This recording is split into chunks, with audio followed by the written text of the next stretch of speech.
On a assisté à une scène de chasse mais incroyable. Trop content.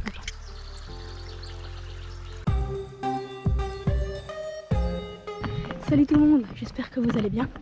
On se retrouve dans cette nouvelle vidéo.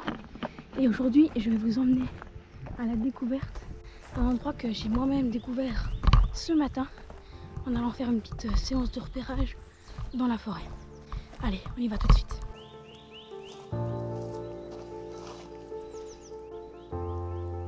Il y a des poils de sanglier qu'on retrouve assez souvent sur des barrières comme ceci en bordure de champs.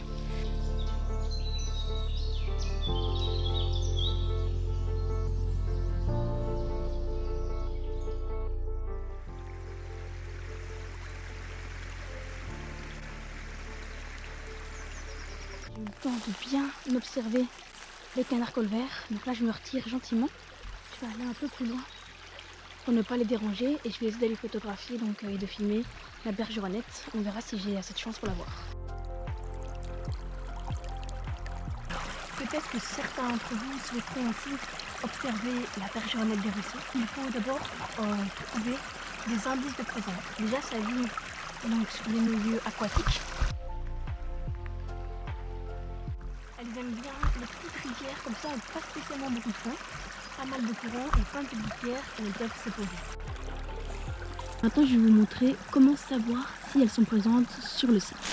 C'est pas très compliqué. En fait, comme la plupart des animaux, on les repère parce qu'on voit des crottes. Alors par contre, ce n'est pas la seule espèce à faire ce genre de crottes. Il y a aussi le martin pêcheur et le simple plongeur et bien d'autres oiseaux aquatiques. Si elles sont comme ici, sur des petites pierres, il s'agit plutôt de bergeronnettes ou de simples plongeurs. Par contre, si ce sont sur des perchoirs, donc sur des branches qui passent au-dessus de l'eau, à partir de 30 cm de hauteur, là ce sera plutôt du martin pêcheur.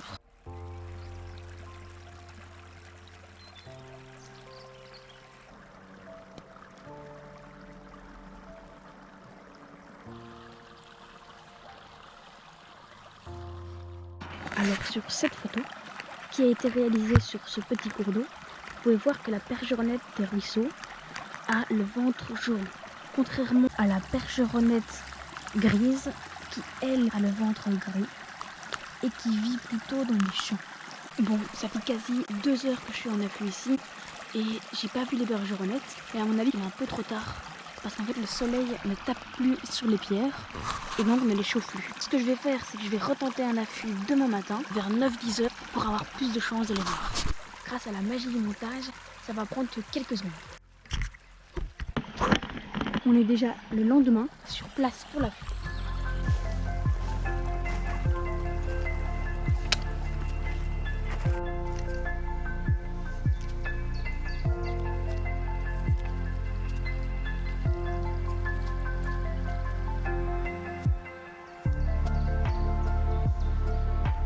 Donc en fait le but en animalier, c'est d'être pratiquement invisible pour ne pas déranger les animaux. En plus, ça nous permet d'observer des comportements 100% naturels et ça c'est juste magique.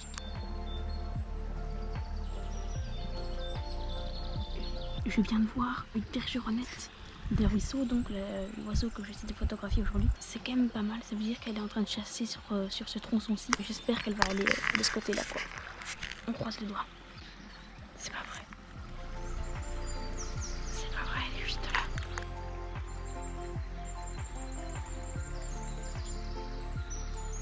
Vous vous rendez compte de ce qui vient de se passer. Je voyais la bergeronnette. J'ai enlevé l'appareil photo de mon pied. Je l'ai mis sur mes genoux parce que je sentais bien qu'elle allait venir sur ce tronçon-ci.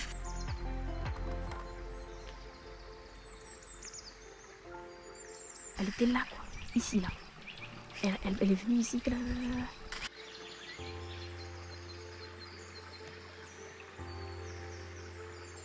On a assisté à une scène de chasse mais incroyable. Trop content.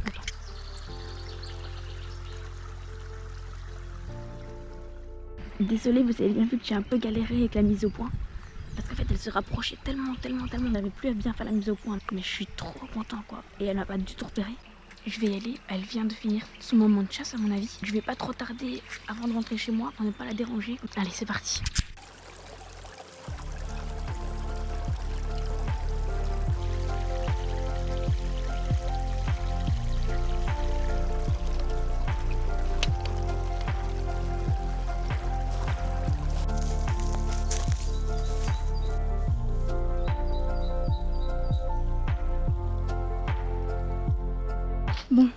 Voilà, donc là je suis remontée, je suis sortie du sous-bois et donc je me suis éloignée de la rivière. Ces 2 affiches sont très bien passées. Premier jour, donc on a vu l'école vert et on a aperçu la bergernette des ruisseaux que je n'ai malheureusement pas su vous filmer. Par contre, le 2e jour, là, on aura eu une très grosse surprise où on aura très bien vu la bergeronnette des ruisseaux qu'on recherchait, qui est venue tellement proche que mon autofocus, donc ce qui fait la mise au point, a eu beaucoup de mal. Ça, c'était aussi un très bon moment vécu avec ce si bel oiseau tout jaune qu'on voit pas si souvent que ça au final. Sur ce, j'espère que la vidéo vous a plu. Si c'est le cas, n'hésitez pas à la liker et ou la commenter pour me dire ce que vous en avez pensé. Et pour voir mes prochaines vidéos, abonnez-vous à la playlist Jeunesse Ordinaire. Salut!